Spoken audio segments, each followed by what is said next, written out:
அனைவருக்கும் வணக்கம். நம்ம டெய்லியும் banking and SSC point of வியூல 5 கொஸ்டின்ஸ் கரண்ட் அஃபேர்ஸ்லேருந்து பார்க்குறோம்.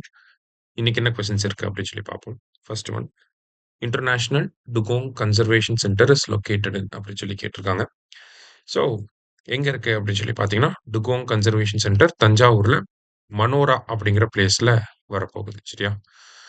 ஆஹ், டுகோங் ரிசர்வ் பார்த்தீங்கன்னா எங்க இருக்கு அப்படின்னு சொல்லி நமக்கு gulf of Mannar Palk strait ரீஜன்ல வந்து டுகோங் ரிசர்வ் அப்படிங்கிறது இருக்கு.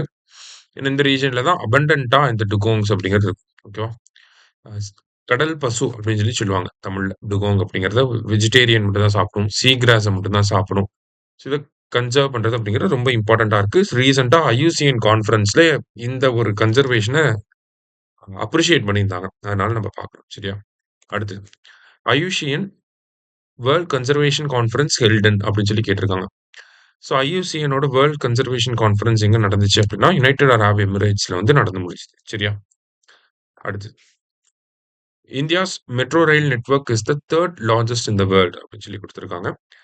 India's metro rail network has crossed 1000 kilometre mark அப்படின்னு சொல்லி குடுத்திருக்காங்க. சரியா? 2மே கரெக்ட் தான். 1000 கிலோமீட்டர் தாண்டி நம்மளோட மெட்ரோ நெட்வொர்க் வந்து எக்ஸ்பேண்ட் ஆயிட்டு இருக்கு. அதனால தான் நம்ம வேர்ல்டோட 3rd லார்ஜஸ்ட் மெட்ரோ ரயில் நெட்வொர்க்கா இருக்கும். சரியா? ஸோ போத் கரெக்ட் அப்படிங்கிறது கரெக்ட் ஆன்சர். அடுத்தது fiscal responsibility and budget management act was enacted in அப்படின்னு சொல்லி கேட்டிருக்காங்க. எஃப்ஆர்பிஎம் அப்படின்னு சொல்லுவாங்க இந்த சட்டத்த. ஓகே. எஃப்ஆர்பிஎம் ஆக்ட் இதுல வந்து ரெவென்யூ டெபிசிட்ட கம்மி பண்ணணும், ஃபிஸ்கல் டெபிசிட்ட கம்மி பண்ணணும்னு சொல்லி டார்கெட்ஸ்லாம் வந்து குடுத்திருப்பாங்க. இந்த எஃப்ஆர்பிஎம் ஆக்ட் எப்போ வந்திருக்கும்னா 2003ல வந்திருக்கும். லாஸ்ட்டா international day of the girl child is observed on அப்படின்னு சொல்லி கேட்டிருக்காங்க. So international girl child day எப்போ அப்படின்னா அக்டோபர் 11. ஓகேவா? ஸோ இன்னைக்கு 5 கொஸ்டின்ஸ் பார்த்துருக்கோம். தேங்க்யூ.